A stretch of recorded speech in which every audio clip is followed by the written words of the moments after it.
রাখির কাছ থেকে একটু অনুভূতি শুনি।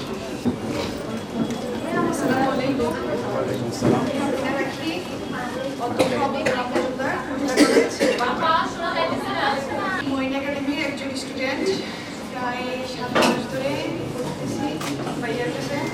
আমি অনেক দূর থেকে আসি, তো মানে ফ্যামিলি থেকে বলতেছে যে মানে এত দূরে গিয়ে ইংলিশ পড়ার কি দরকার, কাছেই তো পড়া যায়, আমাদের লাল মাই পাই অনার্স আছে বাংলার কাছে, এখানেই তো পড়া যাবে।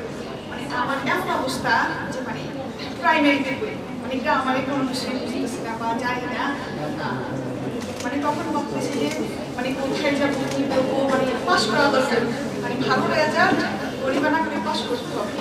তখন আমাদের কলেজে আমাদের বড় আপু মানে আমাদেরকে বললো যে মহিন ভাইয়ের কাছে পড়ে দেখো ভালো হবে। তখন মানে ফ্যামিলিতে বলার পরে নিষেধ করতেছে যে এত দূরে গিয়ে পড়ার কাছে কোথাও পাবো। তখন ফ্যামিলির অবাধ্য হয়ে কুমিল্লাতে আসলাম পড়ার জন্য। এখন আসার পরে ভাইয়ের কথা শুনলাম, তারপর বাড়িতে ডিসিশন নিলাম যে ভাইয়ের কাছে করবো, পাস করতে হবে। ভাইও এমনভাবে আমাদেরকে বলছে যে না ভালো লাগে করলো, শুনে করলাম দেখলাম যে না ভালো মোটামুটি ভালোই